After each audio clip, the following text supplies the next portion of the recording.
शाम का समय था।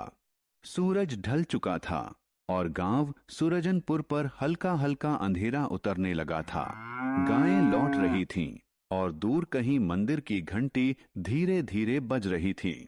गांव के बीचों बीच एक बहुत पुराना पीपल का पेड़ था।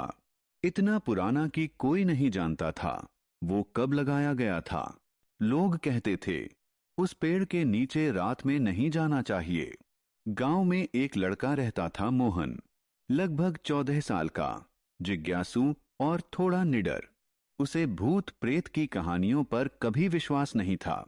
एक दिन उसने अपने दोस्तों से कहा, ये सब डराने की बातें हैं। आज रात मैं उस पीपल के पेड़ के पास जाऊंगा। पागल है क्या? वहां मत जाना। दादी कहती हैं वहां कोई रहता है। देखना चाहता हूं कौन रहता है। रोशनी कम थी। दोस्तों, वो धीरे धीरे उस पीपल के पेड़ की ओर बढ़ने लगा। जैसे जैसे वो पास पहुंचता गया, हवा ठंडी होती गई। पेड़ की पत्तियां बिना हवा के भी हिल रही थीं। मोहन थोड़ा रुका। दिल की धड़कन तेज हुई, लेकिन उसने खुद को संभाला। वो पेड़ के बिल्कुल पास पहुंच गया। नीचे एक पुरानी टूटी हुई चौकी थी और पास में मिट्टी थोड़ी उखड़ी हुई थी, जैसे किसी ने खोदा हो। अचानक पीछे से आवाज आई, मोहन। मोहन का शरीर जम गया। उसने धीरे धीरे पीछे मुड़कर देखा। कोई नहीं। मेरा वहम है। वो फिर आगे बढ़ा। तभी इस बार आवाज साफ आई। मोहन, यहाँ आओ। और आवाज पेड़ के ऊपर से आ रही थी। मोहन ने ऊपर देखा। पत्तियों के बीच कुछ हलचल थी, जैसे कोई बैठा हो। उसकी सांस अटक गई। कौन है? कुछ सेकंड सन्नाटा। फिर एक बूढ़ी औरत की आवाज। डर मत, मैं तेरा इंतजार कर रही थी। मोहन डर गया, लेकिन उसकी जिज्ञासा अभी भी थी। तुम कौन हो? पत्तियां जोर से हिलीं और धीरे धीरे एक धुंधली आकृति नीचे उतरने लगी, जैसे धुआं आकार ले रहा हो।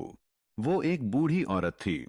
सफेद साड़ी, बिखरे बाल और आंखें बहुत गहरी। मोहन पीछे हटने लगा।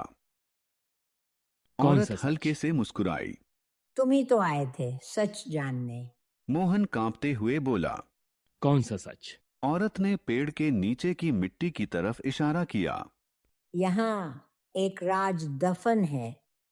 मोहन ने डरते डरते मिट्टी खोदनी शुरू की। कुछ ही देर में एक पुरानी लकड़ी की पेटी मिली। इसे खोलो। मोहन के हाथ कांप रहे थे। उसने पेटी खोली। अंदर पुरानी तस्वीरें, कुछ गहने और एक चिट्ठी। औरत बोली, ये मेरा घर था, मेरा परिवार। मोहन ने चिट्ठी पढ़ी। उसमें लिखा था, हमें गांव वालों ने धोखा दिया, हमारी जमीन छीन ली और हमें मार दिया। औरत की आंखों में आंसू आ गए। मैं इस पेड़ से बंधी हूँ जब तक कोई सच्चाई नहीं बताएगा। मोहन धीरे धीरे समझने लगा। मैं क्या कर सकता हूं? औरत बोली। कल सुबह सबको सच बताओ।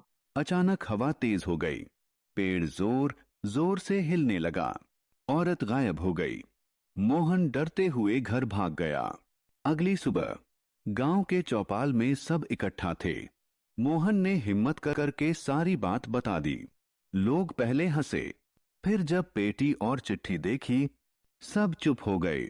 गांव के सबसे बुजुर्ग आदमी की आंखें भर आईं। गांव वालों ने फैसला किया, उस औरत के नाम पर एक छोटा मंदिर बनाया जाएगा और उसकी जमीन वापस सम्मान से दी जाएगी। उस रात मोहन फिर से पीपल के पेड़ के पास गया। हवा शांत थी। पत्तियां धीरे धीरे हिल रही थीं।